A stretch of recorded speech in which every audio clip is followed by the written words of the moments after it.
Bonjour, everyone. It is Sue with I'm Retiring to France on a Budget. And it's been a hot minute, or many, many hot minutes, since I was here last. And as all of you know, in the United States, for the last 100 and something days, but especially the last 2 weeks, have been an absolute crazy fest here. And because I was very involved politically on the local and state level, it's been a little bit of some time to kind of drop away from that and to kind of get back into feeling like doing things that I enjoy.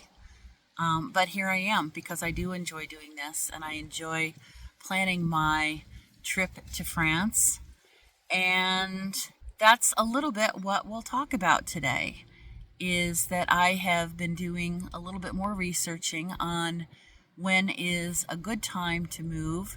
I had originally been planning on coming next September, but on the advice and information of multiple incredibly helpful people and resources they pointed me to, I realized that moving there in September might not be a great idea because of the school system and scheduling. People suggested also to stay away from May because there are, as I understand it, 3 bank holidays in May. So I'm thinking June, or at the very latest, early July, because if I'm going to be jumping my travel plans from September to spring, I might as well get there for the start of the Tour de France, because that is something I will definitely travel around to go watch, because that's what I enjoy doing in the summer in France. So as it stands right now, I'm looking at either the last weekend in May or specific times in June.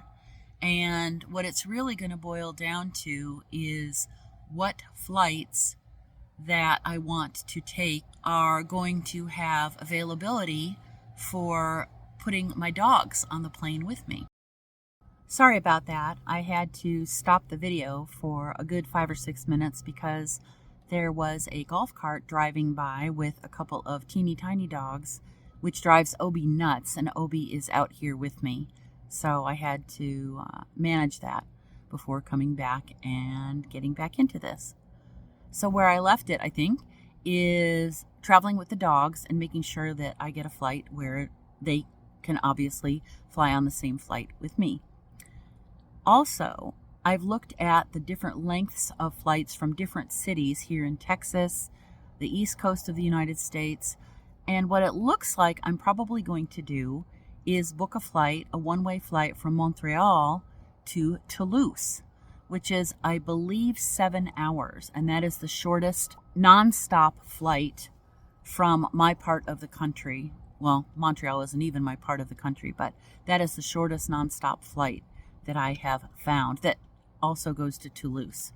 I don't want to fly into Paris because I'm planning on living in the south, so unless something changes dramatically during my scouting trip in February, it makes a lot more sense for me to fly straight to southern France, pick up my car, whatever that might be at that point in time, and then take it from there. So what this also means is that I will be driving or flying to Montreal, and I do not want to put the dogs on another flight. I think that's going to be stressful enough as it is, and I can only imagine that putting them on a 3 or 4 hour flight from Texas to Montreal will predispose them to already being freaked out, and the idea of them having to get in their travel crates a second day and then go for another long, even longer flight just doesn't seem fair, and I know I would worry about them the whole time. Where I'm leaning now is to sell my car right before I leave and then rent a car and drive it up to Montreal. And it looks like right now that I should be able to get a one-way rental car for somewhere around $770. Now that might go up, clearly, but it might go down as well. So I was kind of surprised it was that inexpensive. because I'm betting that flying one way with 2 dogs would also be pretty expensive. So the expense is not going to be a problem here. I will figure that out. I will make that work. Okay, OB bark time again. So here I am for round 3. But I really want to make sure that the travel is as seamless and as least intrusive to the dogs as possible, at least until we get to France.